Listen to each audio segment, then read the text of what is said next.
안녕하세요. 책한민국입니다.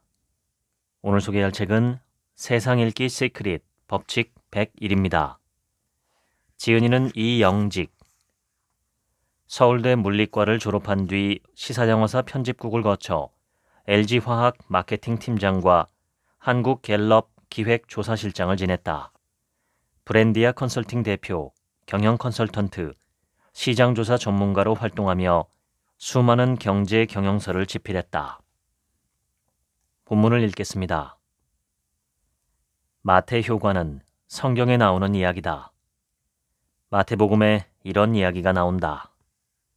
한 나라의 왕이 먼 길을 떠나기 전에 3명의 하인에게 각각 은자를 하나씩 나눠주며 당부했다. 이 돈으로 장사를 하고 내가 돌아오면 상황을 보고하거라.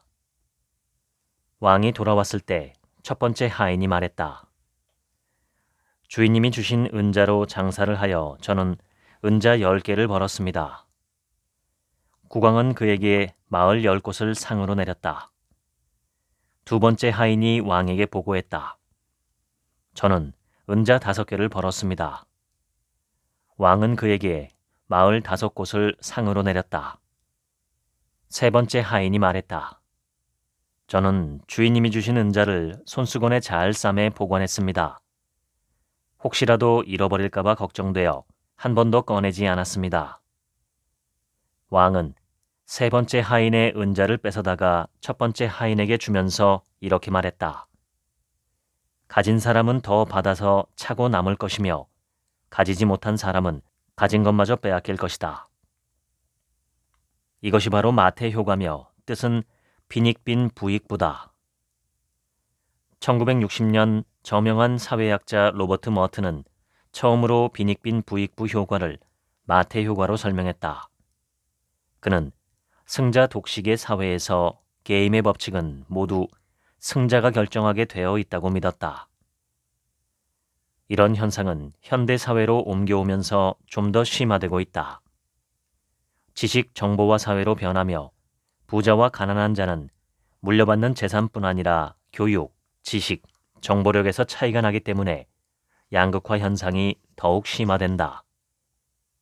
부유한 자는 돈, 명예, 지위 할 것 없이 모든 자원을 향유하고 가난한 자는 빈털터리가 된다.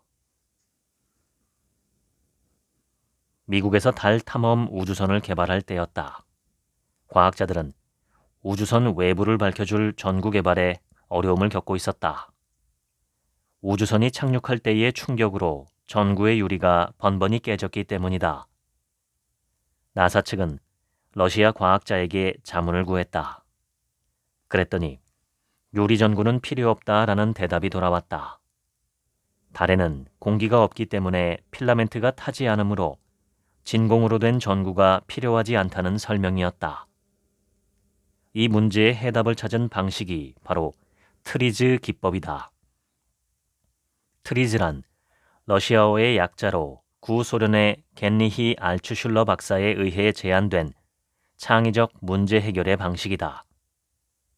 알츠슐러 박사는 해군 특허 부서에서 근무하며 여러 특허를 검토하던 중 문제 해결에 어떤 패턴이 있다는 사실을 깨닫고 이를 매뉴얼로 만들었다.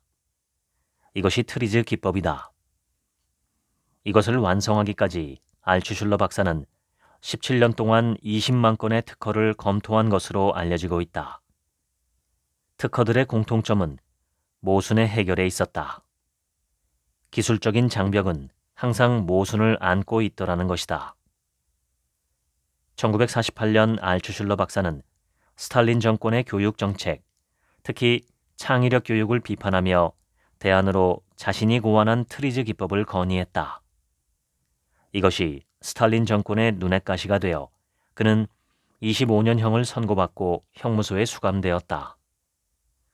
전화위복이라고 할까, 감옥에서는 자신이 만나고 싶었던 사람들을 많이 만날 수 있었다.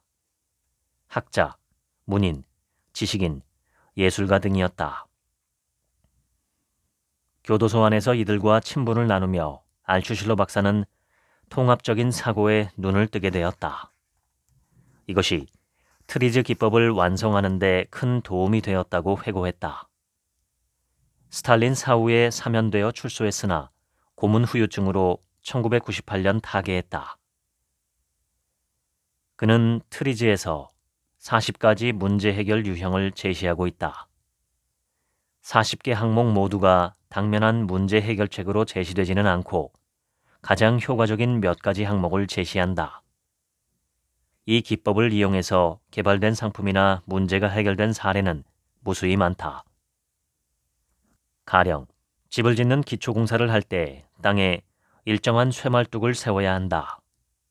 그런데 겨울철 노면이 얼어붙은 땅에 쇠말뚝이 잘 들어가지 않는다. 그래서 말뚝의 끝을 뾰족하게 했더니 땅에 잘 들어간다. 하지만 끝이 뾰족하면 잘 빠지고 견고하게 고정되지 않는다.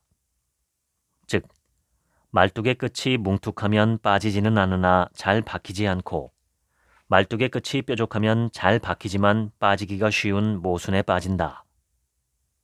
건설회사는 이러한 모순을 어떻게 해결했을까?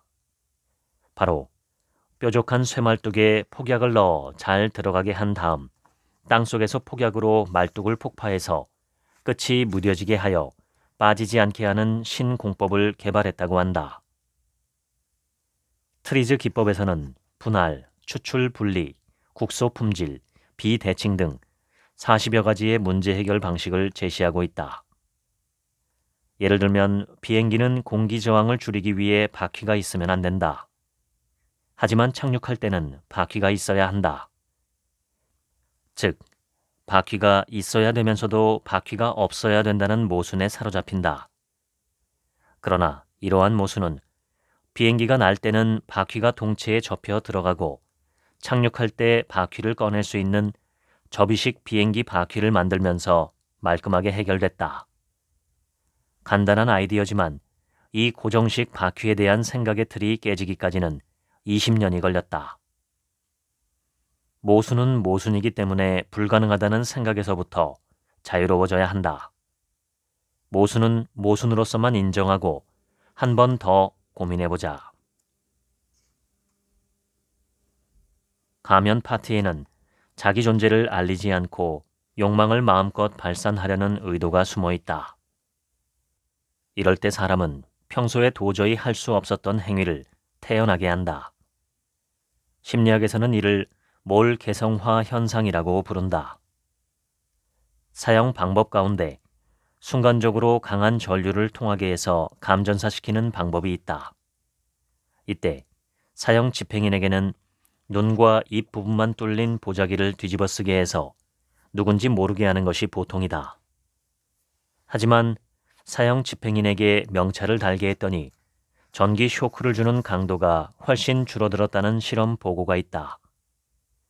명찰을 달면 익명성이 보장되지 않으므로 냉혹한 인간 속성을 드러내지 못하기 때문이다.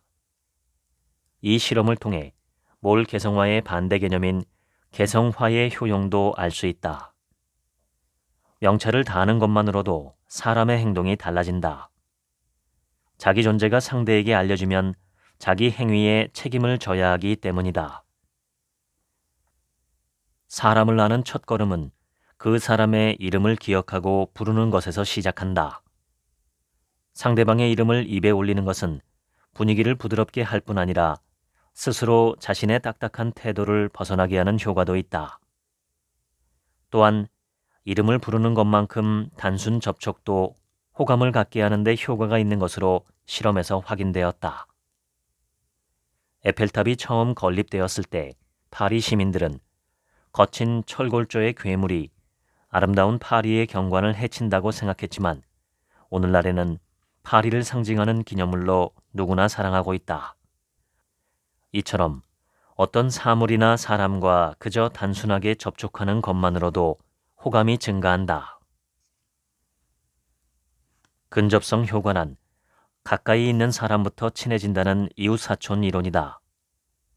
미국의 미시간 대학 학생 기숙사를 무대로 근접성 효과를 확인한 실험이 있다. 이 실험은 미국 전역에서 모인 서로 알지 못하는 학생들이 기숙사에서 어떤 교우 관계를 맺는가를 추적해서 조사한 것이다. 대부분의 학생은 먼저 같은 방이나 가까운 방의 사람 등 우선은 지리적으로 가까운 사람부터 친해졌다. 이것이 근접성 효과다. 다음으로는 시간이 지나자 상대방의 태도, 성격, 사고방식 등 비슷한 사람들끼리 친근감과 호의를 갖게 되더라는 내용이다. 이것을 유사성의 법칙이라고 부른다. 인간은 자기와 뭔가 다르면 사람들을 적대시하는 유전적 프로그램을 갖고 있다. 그것이 집단의 응집력과 유대감을 높여주기 때문이다. 누군가와 좋은 관계를 유지하고 싶다면 취미나 관심사 등 그 사람과의 공통분모를 먼저 찾는 것이 좋다. 이것이 인간관계의 기초다. MIT 대학의 기상학자 에드워드 로렌츠는 천체 운동까지 정확하게 예측하는 현대 과학이 날씨 하나를 제대로 예측하지 못하는 것에 대해 근본적인 의문을 품기 시작했다. 그는 이 의문에 접근하기 위해 가상 실험을 해봤다. 기상을 좌우하는 변수들을 컴퓨터에 입력한 다음 각 변수마다 초기 조건의 값을 1000분의 1씩 다르게 입력해 봤더니 결과는 엄청난 차이가 났다. 습도와 바람의 값을 조금씩 높이자 브라질에서 나비의 날갯짓에 불과하던 바람이 미국 텍사스주에 미칠 무렵에는 토네이도로 변한 것이다. 브라질에 있는 나비의 날갯짓이 미국 텍사스주에서 발생한 토네이도의 원인이 될 수 있는가? 로렌츠는 위 제목의 논문을 발표했다. 나비 효과라는 개념은 여기서 나왔다. 나비 효과는 처음에는 날씨와 같은 복잡계를 설명하는 과학 이론이었으나 차츰 경제학, 사회학 등 다양한 요인들에 의해 움직이는 복잡한 사회 현상을 설명하는 이론으로 광범위하게 쓰이게 되었다. 성공이나 실패도 능력이나 노력에서 별 차이가 나지 않는 경우가 대부분이다. 아주 사소한 차이가 결과에 있어서는 성공과 실패라는 큰 차이로 나타난다는 것이다. 구소련에서 인류 최초의 유인 우주선 보스토크 1호를 발사할 때의 에피소드다. 인류 최초의 우주인이 되는 영광을 차지하기 위해 많은 사람이 응모했다. 최종 심사에 오른 사람은 모두 19명이었다. 마지막 관문은 우주선 탑승 시험. 다른 후보들이 모두 구두를 신은 채 우주선에 올랐을 때 가가린만은 구두를 벗고 우주선에 올랐다. 이것이 심사위원들을 감동시켜 그는 우주인으로 선발되는 영예를 안을 수 있었다. 피터의 원리는 파킨슨의 법칙과 함께 무능해지기 쉬운 공직사회의 병리 현상을 지적하고 있다. 피터는 조직 내의 모든 사람은 무능한 수준, 즉 자신의 능력으로 감당할 수 없는 자리에 오를 때까지 승진하는 경향이 있다고 지적했다. 피터의 원리는 꽤 과학적인 접근이었다. 피터는 정부, 군대, 산업 조직을 역사적 과학적으로 분석해서 결국 조직의 높은 자리는 무능력한 사람들로 채워지게 된다고 주장했다. 군대를 예로 보자. 일선 지휘관이 능력을 인정받아 더 높은 자리로 승진했다면 새로 승진한 직위에서는 군인으로서 그의 자세, 부하 통솔력, 용맹스러움 등이 점점 중요하지 않게 된다. 그보다는 약삭빠른 정치인이나 정부 관리들을 다루고 이해 관계자들을 조종하는 일이 주요 업무가 된다. 여기서 원칙에 투철한 군인은 정치인으로서는 무능해지기 쉽다. 메가더와 아이젠하워를 보자. 두 사람은 성격도 스타일도 걸어간 길도 극적으로 대비되는 군인이었다. 메가더는 미 육군 사관학교를 수속으로 졸업하고 50세의 대장으로 승진했다. 미군 역사상 가장 빠른 승진 기록이다. 그만큼 그는 유능한 군인이었다. 반면 아이젠하워는 메가더보다 12년 후배로 그저 그런 성적으로 육군 사관학교를 졸업하고 중령 계급장만 16년 동안 달았던 무명의 초급 장교였다. 그러다가 제2차 세계대전이 발발하자 아이젠하워는 마샬 장군에게 발탁되어 해마다 준장, 소장, 중장, 대장으로 승승장구 진급했다. 마침내 노르망디 상륙작전을 성공시켜 영웅으로 귀국했다. 메가더는 장군으로서는 유능했지만 정치적으로 무능했다. 반면 아이젠하워는 초급 장교 시절까지는 그저 그런 군인이었으나 별을 달면서부터 대통령까지 한 걸음에 내달린 사람이었다. 만약 미국의 대통령 선발이 선거가 아닌 관료주의의 특성인 내부 승진 방식으로 이루어졌더라면 연공 서열에서 절대적으로 유리한 메가더가 대통령이 되었을 것이다. 그랬다면 메가더는 미국 역사상 가장 무능한 대통령이 되었을 것이라는 생각이 학자들의 공통된 견해다. 메가더가 군사적인 전략밖에 모르는 고집불통이었다면 아이젠하워는 장군이 되면서부터는 조종자와 중재자로서 뛰어난 리더십을 발휘했다. 연합국 사령관인 아이젠하워는 영국의 몽고메리 장군, 미국의 패튼 장군, 영국의 처칠 수상, 프랑스의 드골 대통령 등 협조가 절실했다. 이들 중 어느 하나라도 협조하지 않으면 노르망디 상륙작전은 성공할 수 없었다. 그러나 앞서 언급한 인사들은 모두 당대 최고의 고집불통이었다. 이들을 다독거려 공통 분모를 만들어낸 인물이 바로 아이젠하워였다. 이렇듯 지위가 높을수록 전문적인 업무 능력보다는 다양한 이해관계로 얽힌 사람들을 다루고 설득하는 능력이 훨씬 더 중요하다. 이것이 공통 분모의 법칙이다. 중세의 서양은 모든 학문과 철학이 신학의 시녀였던 암울한 시기였다. 그런 시기에 신학으로부터 철학을 구해내고 신앙으로부터 이성을 탈출시키려 했던 철학자가 영국의 윌리엄 오컴이었다.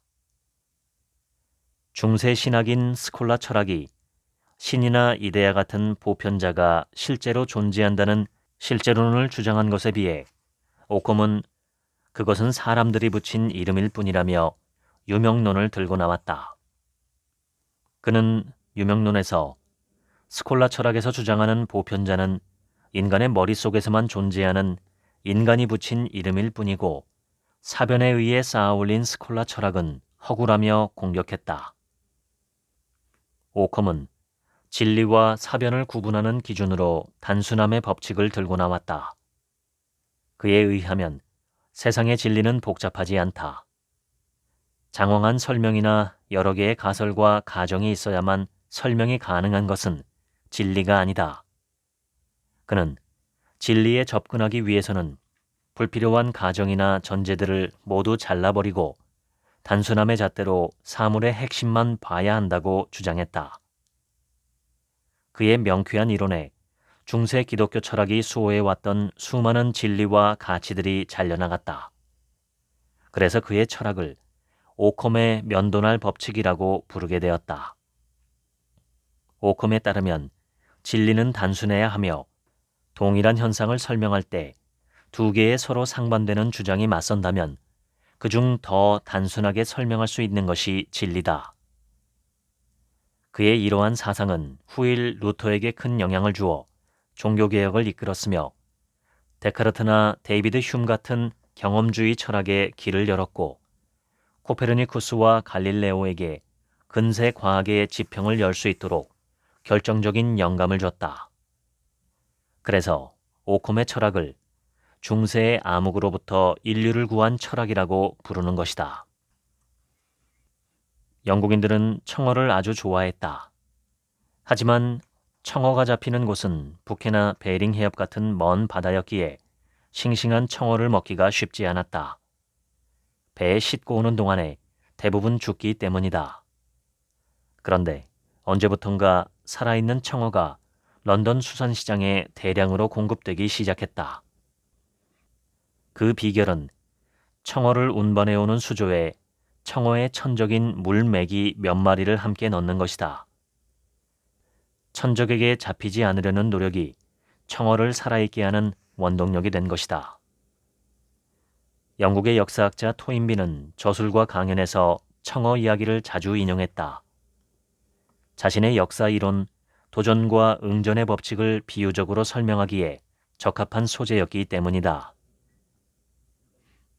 외부의 도전에 효과적으로 응전했던 민족이나 문명은 살아남았지만 그렇지 못한 문명은 소멸했다. 토인비는 불멸의 저작, 역사 연구에서 인류의 역사를 도전과 응전의 과정으로 보고 있다. 도전이 없었던 민족이나 문명은 무사한 일에 빠져 사라지고 말았다. 토인비는 20년 동안 26개의 문명이 등장하고 쇠락하는 과정을 추적하며 도전과 응전에 매달렸다.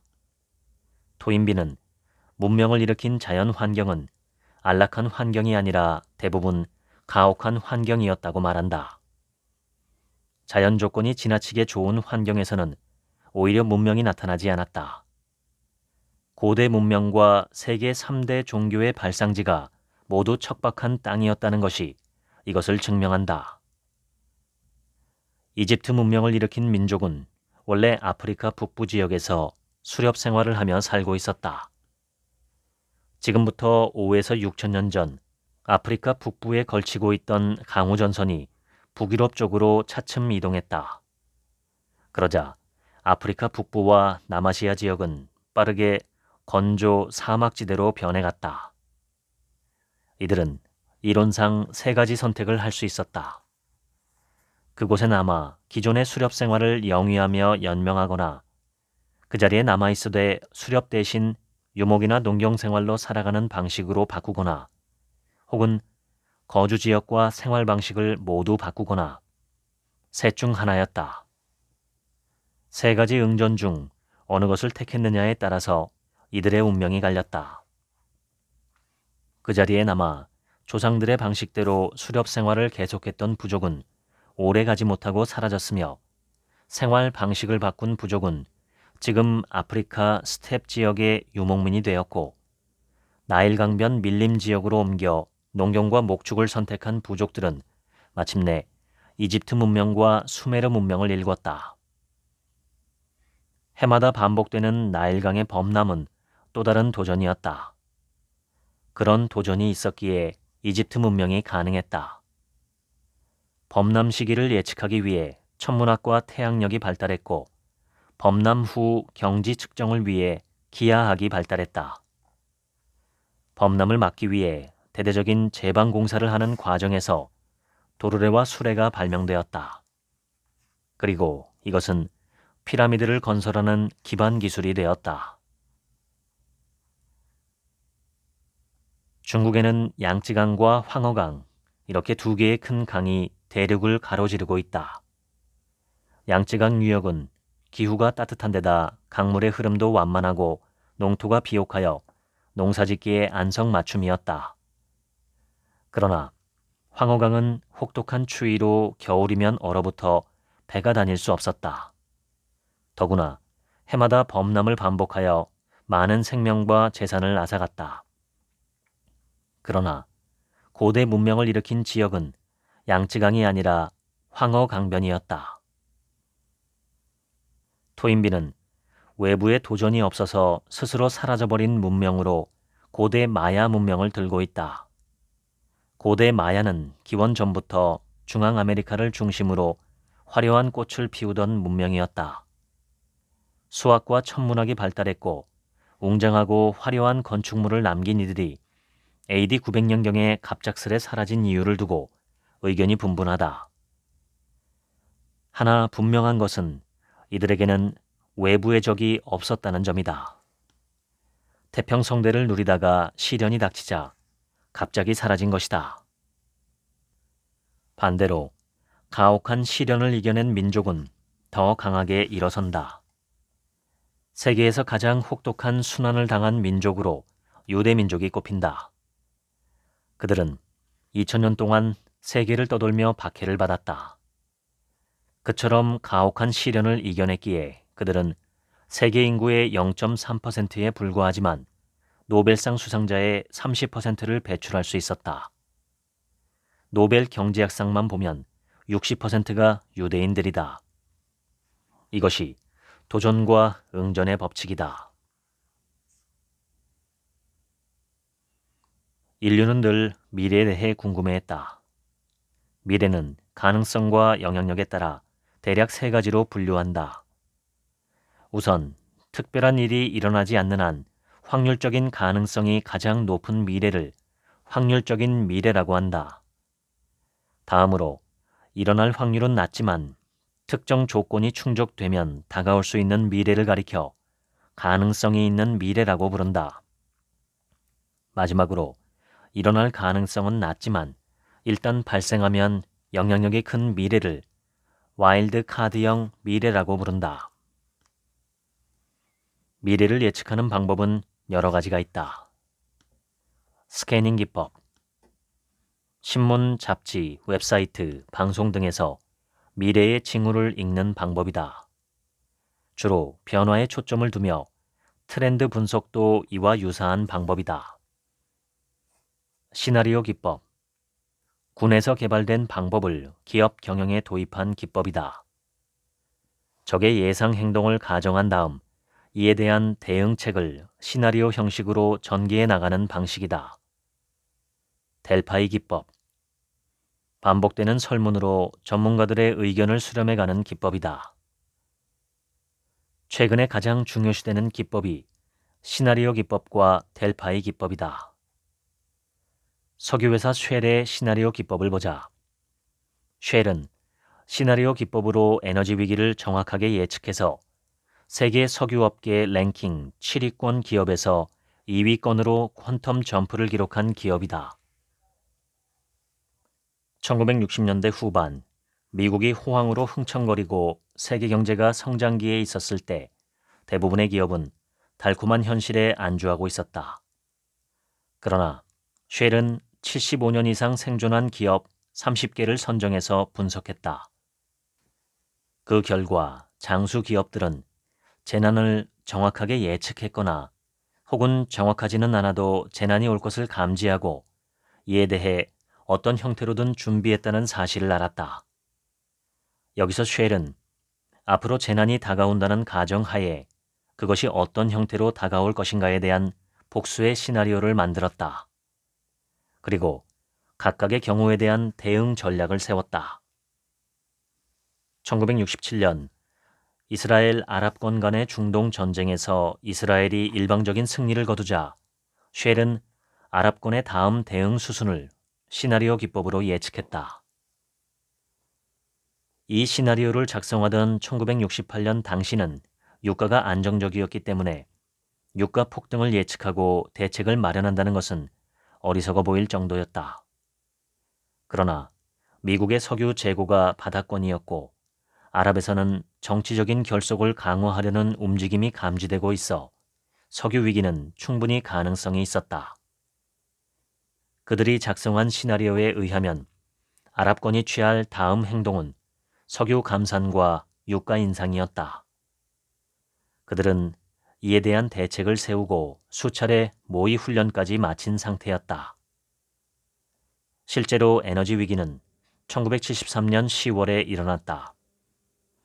다른 경쟁자들이 우왕좌왕하는 사이 쉘은 일사불란하게 대응해 나갔다. 그 결과 쉘은 순식간에 업계 선두 자리를 확보할 수 있었다. 일반적으로 기업에서 사용하는 시나리오는 대안 수준이다. A, B, C 등 몇 개의 대안을 마련해 놓고 그중 어느 것이 가장 유리하냐 하는 것으로 현재의 상황만을 고려하는 정적인 시나리오였다. 그러나 쉘의 기법은 사건 전개형 시나리오로 미래의 상황을 그려감으로써 장기적, 동태적으로 최악의 환경 변화를 예측할 수 있다는 점에서 차이가 난다. 주택 건설업체 톨 브라더스는 서브프라임 모기지 사태가 발생하기 2년 전 시나리오 기법을 통해 위기를 감지했다. 다른 업체들이 지속적인 주택가격 상승을 믿고 은행 돈을 한도 껏 빌려 주택을 사들일 때 그들은 오히려 소유한 주택을 모두 내다 팔았다. 그러고는 금융위기가 가라앉자 주택 가격이 가장 많이 떨어진 캘리포니아 지역을 중심으로 대대적인 저가 매수에 나서며 새로운 강자로 부상했다. 장수기업의 생존 비결은 주기적으로 다가오는 큰 위기에 대응책을 마련해 놓는 것이다.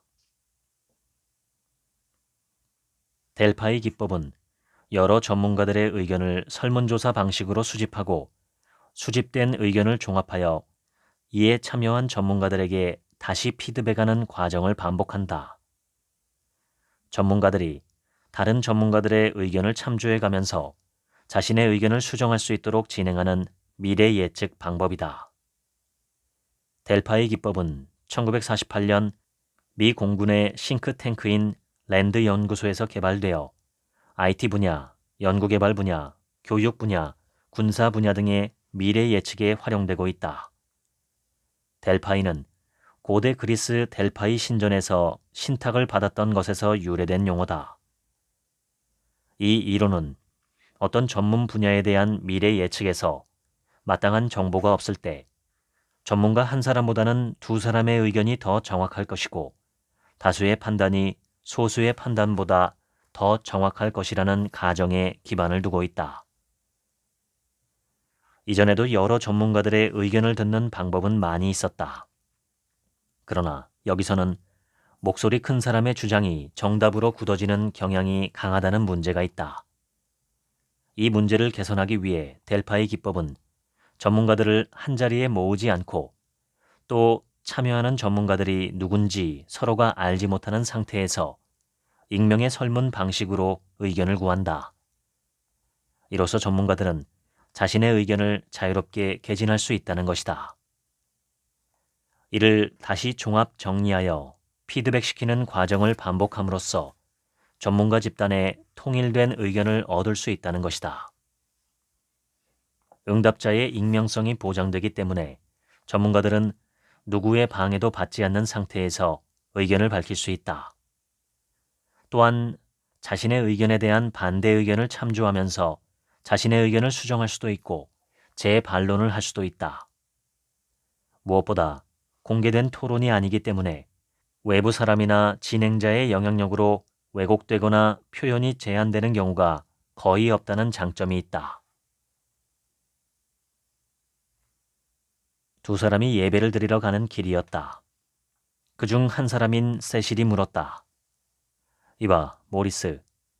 기도 중에 담배를 피워도 된다고 생각하나? 모리스가 대답했다. 글쎄, 잘 모르겠는데 라삐한테 물어보는 게 어때?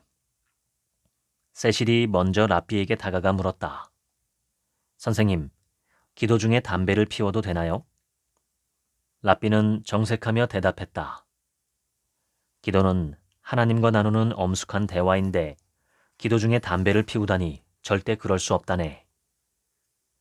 옆에서 듣고 있던 모리스가 말했다. 선생님, 담배를 피우는 중에는 기도하면 안 되나요? 라삐는 말했다. 형제여, 기도는 때와 장소가 필요 없다네. 담배를 피우는 중에도 기도는 얼마든지 드릴 수 있다네. 동일한 현상도 관점에 따라 전혀 다르게 보여질 수 있다. 생각의 틀을 바꾸면 불행도 행복으로 느껴진다. 이것이 프레임의 법칙이다.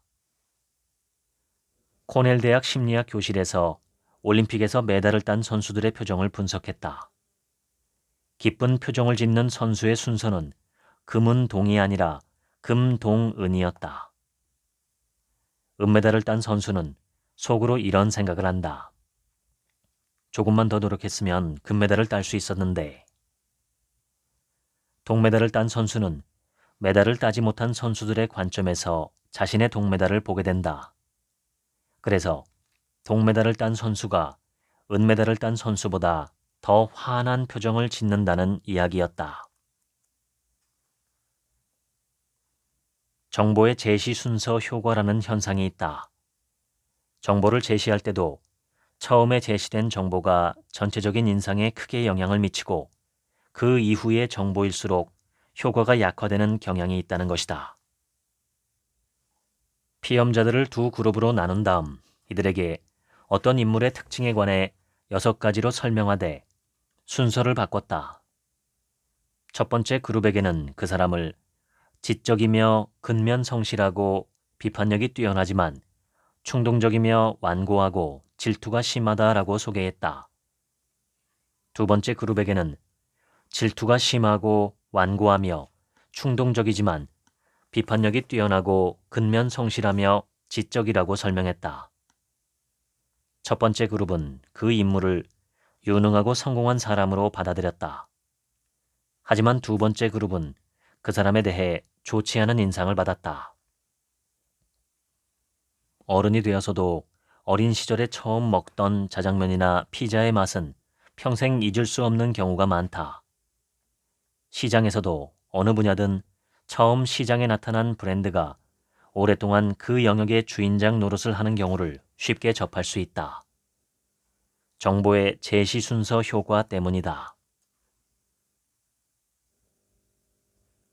실패학을 연구하는 사람들에 의하면 대부분의 실패는 관성의 법칙 때문에 일어난다고 한다. 일단 한 분야에서 성공을 거두면 그 성공의 법칙에 매몰된다는 것이다. 이전에 성공했던 방법 이외의 방법을 시도한다는 것은 2단 취급을 받게 된다. 구성원 누구도 새로운 방법을 찾지 않고 이전의 방식을 그대로 답습한다. 이것이 관성의 법칙이다. 이 관성이 실패의 함정이라는 것이다. 실패를 막기 위해서는 우선 이 관성을 깨뜨려야 한다. 이전의 성공 방식, 즉 성공한 사람은 성공하는 즉시 그 방식을 잊어버려야 한다. 그리고 처음부터 다시 시작하는 것이다. 이것이 제로 베이스의 법칙이다. 제로 베이스의 방식에 가장 충실했던 사람은 우리나라 축구를 세계 4강에 올려놓았던 히딩크 감독이다. 특히 그는 선수 선발에서 이 원칙에 가장 충실했다. 히딩크의 눈에 이전에 잘했던 선수, 이전에 골을 많이 넣었던 선수는 보이지 않는다. 기득권은 없다. 지금 당장 감독이 바라는 요건을 갖춘 선수만이 대표팀 유니폼을 입을 수 있는 것이다. 남편의 폭력을 호소하는 부인에게 상담사가 물었다. 만약 당신의 배우자가 결혼 전부터 도박하거나 폭력을 행사하는 것을 알았다면 그래도 결혼을 했겠습니까? 그러자 부인이 대답했다. 아닙니다. 결혼 전에 알았더라면 절대 결혼하지 않았을 것입니다. 그러면 지금 당장 이혼하십시오. 이것이 제로 베이스적인 사고방식이다. 경제학은 인간의 이기심을 용인하는 거의 유일한 학문이며 그 이기심이 구성원 모두에게 이익이 되는 합리적인 것이라는 가정에서 출발한다. 여름날 농부가 땀 흘리며 열심히 일하는 것은 우리에게 쌀을 먹여주려는 자비심 때문이 아니라 자신이 많은 돈을 벌기 위함이며 이것은 모두에게 이익이 된다는 것이다. 그러나 문제는 인간의 이기적인 선택이 합리적이지 않을 수 있으며 두 사람의 이익이 상충되는 상황에서는 합리적인 선택이 오히려 최악의 선택이 될 수 있다. 이러한 이론이 바로 죄수의 딜레마다. 공범인 A와 B가 잡혔다. 경찰은 심증은 있으나 물증은 없는 상태다.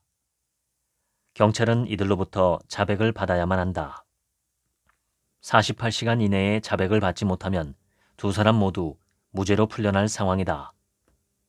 경찰은 이들을 분리 신문하며 이렇게 제의했다. 만약 내가 자백하면 정상을 참작하여 석방해주겠다. 만약 내가 자백하지 않고 너의 동료가 자백한다면 너는 모든 죄를 뒤집어쓰고 징역 10년을 살게 될 것이다. 너와 너의 동료 모두가 자백하면 두 사람 모두 징역 5년이다. 이 경우 일어날 수 있는 경우의 수는 4가지다. 1. A와 B 모두 침묵할 경우. 2. A가 침묵을 하고 B가 자백할 경우. 3.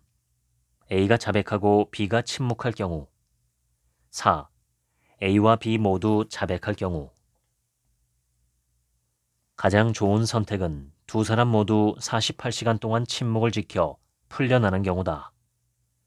그러나 실제로 그런 일은 일어나지 않는다. 두 사람은 각자 이렇게 생각한다. 내가 침묵을 지킨다 해도 동료가 자백한다면 나 혼자 10년형을 받아야 한다. 그럴 바에는 내가 먼저 자백하는 것이 유리할 것이다. 내가 자백하고 동료가 자백하지 않는다면 나는 풀려난다. 동료도 같이 자백한다면 우리는 모두 5년을 살아야 한다. 5년을 사는 것이 나 혼자 침묵을 지키다가 10년을 받는 것보다 낫다. 그래서 두 사람 모두가 자백하게 된다. 이것은 두 사람 모두에게 차악이다. 그러나 이들의 개별적인 선택은 합리적이다. 이상한 섬나라가 있었다. 이 나라는 아주 배타적이어서 외부에서 섬으로 들어오는 사람을 모두 죽였다. 그러나 고지식하게도 합리적인 재판을 거친다. 재판에서 그의 말이 참이면 진리의 신 앞에서, 거짓이면 거짓의 신 앞에서 교수형에 처했다. 묵비권은 허용되지 않는다. 어느 날 한 사람이 섬으로 들어왔다가 잡혔다. 그는 이렇게 말했다. 너희들은 나를 거짓의 신 앞에서 죽일 것이다. 사람들은 그를 거짓의 신 앞으로 끌고 갔다. 그러나 만약 그를 교수형에 처하면 그가 한 말이 맞기 때문에 교수형을 처한 사람이 법을 어긴 것이 된다. 사람들은 다시 그를 진리의 신 앞으로 끌고 갔다. 그러나 만약 여기서 죽이면 그의 말이 틀리게 된다. 결국 그들은 거짓의 신 앞에서도 진리의 신 앞에서도 그를 죽일 수 없었다. 이것이 논리의 패러독스다. 게임 이론의 창시자 폰 노이만은 프린스턴 대학을 거쳐 프린스턴 고등연구소, 미 공군의 싱크탱크 랜드 연구소 등에서 일한 20세기 천재 수학자였다. 그가 세상에 남긴 것은 게임 이론과 디지털 컴퓨터, 그리고 핵무기에 대한 수학적 연구였다. 폰 노이만은 모든 게임에서 합리적인 선택이 있는지 알고 싶었다. 여기서 나온 것이 게임 이론이다. 게임 이론은 두 사람 간의 게임에서 어느 한 사람에게 최선이 상대방에게는 최악일 수 있다는 제로섬 이론의 가정을 깔고 있다. 노이만은 게임 이론의 사례로 죄수의 딜레마를 들었다. 이 이론을 한 발 더 발전시킨 것이 존 내쉬의 균형 이론이다. 내쉬는 프린스턴 대학에서 비협조적 게임이라는 논문으로 박사학위를 받았다.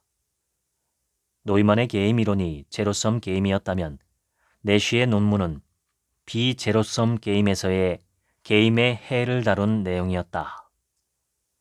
여러 사람이 참여하는 비제로섬 게임에서 게임의 해로서의 균형의 개념을 제안하고 그것이 항상 존재함을 증명하는 내용이었다. 내쉬는 균형 이론에서 경제학의 창시자 애덤 스미스의 보이지 않는 손을 허구라고 매도했다. 애덤 스미스에 의하면 경제 주체 모두가 자신에게 가장 이익이 되는 방향으로 노력하면 전체 이익은 증가한다. 그러나 내쉬는 모두가 이기적인 행동을 선택했을 때는 최악이 될 수도 있다며 이를 반박하고 있다. 이것을 영화 뷰티풀 마인드에서는 술집에서 금발 미인 하나를 두고 벌이는 게임으로 비유했다. 금발 미인을 얻는 한 사람을 제외하고는 모두가 불행해진다. 아니, 어느 누구도 금발 미인을 얻지 못할 수도 있다. 금발 미인에게 다가갔다가 퇴짜를 맞고 다른 여자에게 다가간다면 자존심이 상한 다음 여자로부터도 퇴짜를 맞을 것이다. 결국 모두에게 가장 현명한 방법은 하나의 최선을 두고 서로 경쟁하기보다 차선을 선택하는 것이다. 좀 덜 예쁜 여자들과 짝이 된다면 모두가 만족할 수 있다. 최고에 대한 미련만 버린다면 모두를 위한 선택이 되는 것이다. 이것을 수학적으로 증명한 것이 내쉬의 균형 이론이다. 두 기업이 경쟁하고 있다고 하자. 최선은 나 혼자만 광고에서 시장을 독점하는 경우다. 광고비가 비싸지만 시장을 독점하면 이를 커버하고도 남는다. 차선은 두 기업 모두 광고하지 않고 시장을 적절히 나눠 가지는 경우다.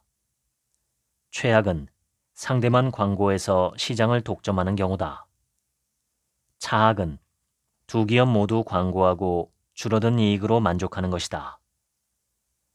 이랬을 때의 선택은 결국 차악이 된다는 것이다. 주역의 원리는 음과 양 두 개의 핵심 요소를 가지고 변화의 이치를 담아내고 있다.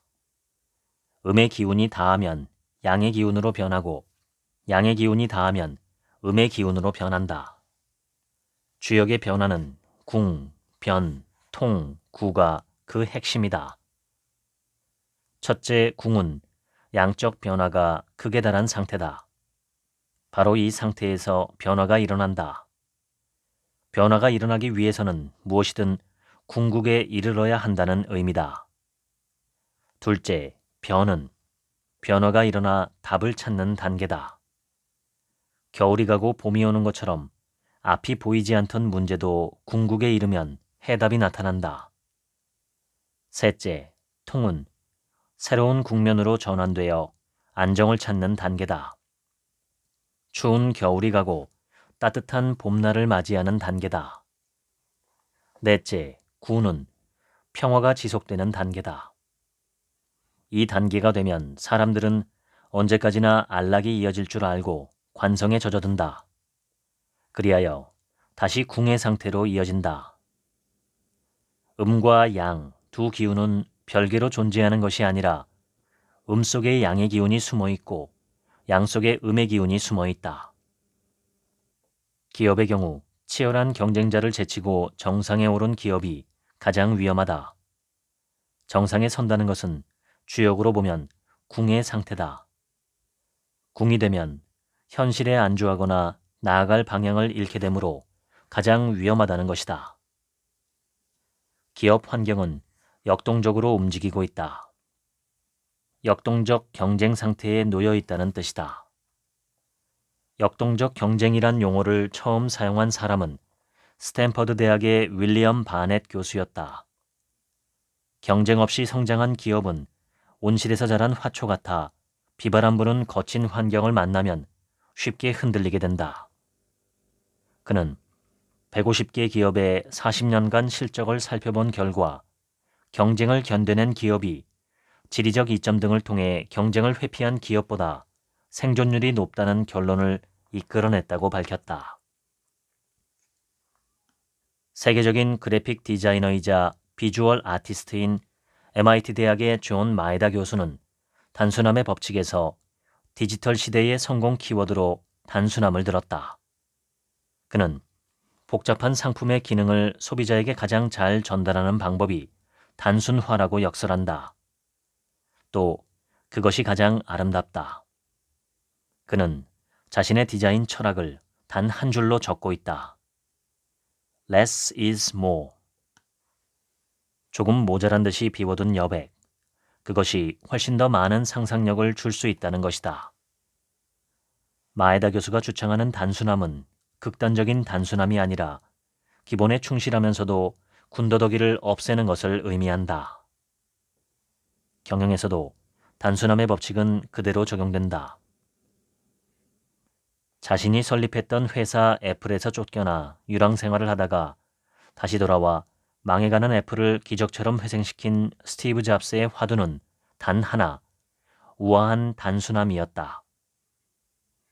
애플사 수입의 절반을 차지할 정도로 성공을 거둔 그의 회심작 아이팟은 바로 이 우아한 단순함을 테마로 디자인된 상품이었다. 20세기 후반에 혜성처럼 나타나 거대 난파선 G를 살려낸 잭 웰치의 처방도 단 한 줄이었다. 1등과 2등만 남기고 모두 처분하라. 전쟁이나 기업 경영에 있어서도 핵심, 문제의 본질이 있다. 칭기스칸이 세계 정복에 나섰을 때 몽골의 인구는 200만 명 남짓, 동원할 수 있는 병력은 최대 13만 명 정도였다. 그 정도의 병력으로 역사상 가장 넓은 땅을 차지한 것은 칭기스칸이 싸움의 핵심을 꿰뚫고 있었기 때문이다. 칭기스칸은 당시 싸움의 핵심을 기동력으로 보았다. 칭기스칸이 평소 가장 소중히 여기던 교훈도 유목민족이 살아가야 할 지침인 기동력과 관련된 내용이었다. 성을 쌓는 자는 반드시 망할 것이며 끊임없이 이동하는 자만이 살아남을 것이다. 몽골족의 일파인 돌골족의 명장이자 재상이었던 돈 유쿠크의 가르침으로 이는 몽골의 수도 울란바르트 외곽에 있는 돈 유쿠크의 무덤에 묘비명으로 새겨져 있다. 칭기스칸이 가장 애송하던 문구였다. 기동력이 2배 빠르면 전력은 몇 배로 증가될까? 속도가 2배면 전투력은 그 제곱인 4배, 3배가 빠르면 전력은 9배로 늘어난다. 몽골 군대는 말에 흰 음식과 붉은 음식 2덩어리를 싣고 반달 칼을 차고 어깨에 활만 매면 며칠 동안 말에서 내리지 않고도 싸울 수 있다. 붉은 음식이란 말린 고기이며 흰 음식이란 말 젖으로 가공한 요구르트다. 칭기스칸이 성을 쌓고 안주하지 말라고 그렇게 타일렀지만 후손들은 화려한 궁궐을 짓고 그 안을 금은 보화와 미녀들로 채우기 시작했다. 그러다가 유목민족의 정체성이 흔들리면서 100년을 채우지 못하고 다시 북방 초원으로 쫓겨나고 말았다. 앞으로 나아가기 위해 옆으로도 가고 때로 후진도 해야 한다. 약자일수록 전술이 유연해야 하며 그 중에서도 가장 유연해야 하는 것은 게릴라 전술이다. 1937년 일본의 만주 침략으로 협조 관계를 보였던 장개석의 국민당과 마오쩌둥의 공산당은 1945년 일본군 철수 이후 본격적인 대립 관계로 돌아섰다. 군사의 수는 370만 대 120만으로 공산당이 절대 열세에 있었다. 무기나 지원 물자의 격차는 말할 것도 없었다. 국민당의 압박이 조여오자 마오가 이끄는 공산당은 남부의 근거를 버리고 서북부의 오지인 산시성으로 옮겨갔다. 그들이 등짐을 지고 1년에 걸쳐 걸은 거리는 무려 9,600km, 이른바 대장정이었다. 행군하는 동안 마오는 농민의 마음을 얻지 못하면 결코 승리할 수 없다는 것을 깨달았다. 그리하여 그가 입안한 통일 전략은 단 한 줄이었다. 농촌의 민심을 얻어 도시를 포위해 승리한다. 이를 위해 마오의 군대는 농민들에게 소금 한 톨 신세지지 않았다. 일본군이 물러나고 본격적인 내전이 시작되었다. 마오는 16글자로 다듬은 전술을 시처럼 읊조렸다. 홍군의 기본 전술이었다. 적진 아퇴. 적이 전진하면 우리는 후퇴한다. 적주 아교. 적이 주둔하면 우리는 교란한다.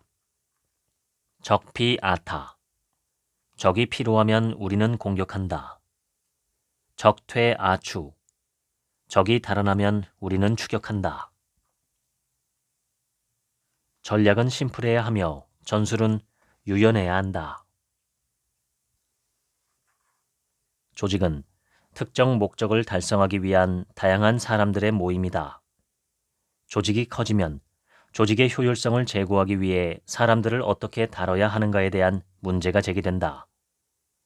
가장 널리 알려진 이론은 맥그리거의 X이론과 Y이론이다. 그는 1960년 기업의 인간적 측면이라는 책에서 인간의 특성을 2가지로 분류하고 있다. 1. 인간은 원래 게으르고 일하기 싫어하며 책임감이 없는 X형 부류가 있고 2. 일하기 좋아하고 책임감도 있으며 일을 통해 성취감을 얻는 Y형 부류가 있다. 그는 X형 인간은 저차원 욕구가 개인을 지배하며 Y형 인간은 고차원 욕구가 개인을 지배한다고 가정한다. X형 인간을 움직이게 하는 동기는 주로 저차원 수준의 욕구, 즉 생리적 욕구와 안전의 욕구 수준에 머무르고 있기 때문에 이들에게는 당근과 채찍을 적절히 사용해야 한다는 주장이다. X이론에 철저한 사람은 자동차왕 헨리 포드였다. 1914년 어느 추운 겨울날 그는 자동차 생산 공장의 근로자의 임금을 일당 2.34달러에서 5달러로 2배 이상 인상한다고 발표했다. 그러자 다음날 아침 공장 정문에 믿을 수 없을 만큼의 구직 인파가 줄을 섰다. 그러자 기존의 근로자들은 직장에서 쫓겨나지 않으려고 더욱 열심히 일했다. 그 결과 생산성이 그 이전보다 훨씬 더 높아졌다. 이것이 전형적인 당근과 채찍 이론이다. Y형 부류에게는 인간적으로 대하고 고차원의 동기부여와 성취감과 비전을 제시해 주는 것이 중요하다. 맥그리거는 Y이론에 좀 더 무게를 두고 있다. 리더가 X형으로 직원들을 다루면 직원들은 시키는 일만 하게 되고 게으르고 무능해진다는 것이다. 반면 동기를 부여해주고 성취감을 맛볼 수 있게 해주면 Y형 인간으로 바뀔 수 있다는 주장이다. Y형 관리의 성공 사례로 미국에서 가장 빠르게 성장한 사우스웨스트 항공을 들 수 있다. 사우스웨스트 항공은 도시 간의 출퇴근이나 출장이 잦은 사람들을 대상으로 하는 저가 항공사다. 9.11 테러의 여파로 아메리칸 항공과 유나이티드 항공이 위기를 맞고 있는 가운데 사우스웨스트 항공은 승승장구하며 47년 연속 흑자를 기록하고 있다. 사우스웨스트 항공 주식의 시가총액은 180억 달러로 다른 항공사들의 그것을 전부 합친 것보다 훨씬 크다. 사우스웨스트 항공의 경영 비법은 Y이론에 기반을 두고 있다. 사람들은 사우스웨스트 항공에는 노조가 없는 것으로 생각하지만 사우스웨스트 항공은 노조 가입률이 가장 높은 항공사다. 다만 노사 분규가 없을 뿐이다. 사우스웨스트의 창업자 허브 켈러허는 30년간 경영을 맡아오면서 인간관계의 신뢰를 앞세운 경영을 했다. 팬 아메리칸 월드 항공 등 다른 큰 항공사의 직원들은 조종사, 승무원, 지상 요원 등이 각기 자기 분야의 일만 하고 항공기 운항 전반에 대해선 나몰라라 한다. 하지만 사우스웨스트 항공에서는 모든 직원이 일체감을 갖고 서로 협력한다. 가정과 직장을 엄격히 분리하는 보통 미국 기업과 달리 직원의 가족을 회사의 가족으로 생각하는 인간 경영을 했다. 해고도 없었다. 이 항공사는 모든 임직원이 목표를 공유하고 상호 신뢰를 바탕으로 하는 인간관계를 구현하고 있다. 오직 인적 자원의 승부를 걸었다. 여기서 다시 Z 이론이 등장한다. Z 이론은 미국의 윌리엄 오우치 교수가 제창한 것으로 일본 특유의 집단 경영 방식이다. 윌리엄 오우치는 일본 기업과 미국 기업의 생산성 격차가 양국의 문화적 특성이나 행동 방식의 차이, 기업 조직 및 경영 관리 방식의 차이에서 기인하는 것으로 설명하고 있다. 오우치가 파악하고 있는 일본 기업 조직의 가장 큰 특징은 종신 고용과 이로 인한 소속감과 일체감, 충성심, 자발적 헌신 등이었다. 일본 기업의 그러한 소속감, 동료들과의 친밀감이나 협동의식이 높은 생산성을 가져왔다는 것이다.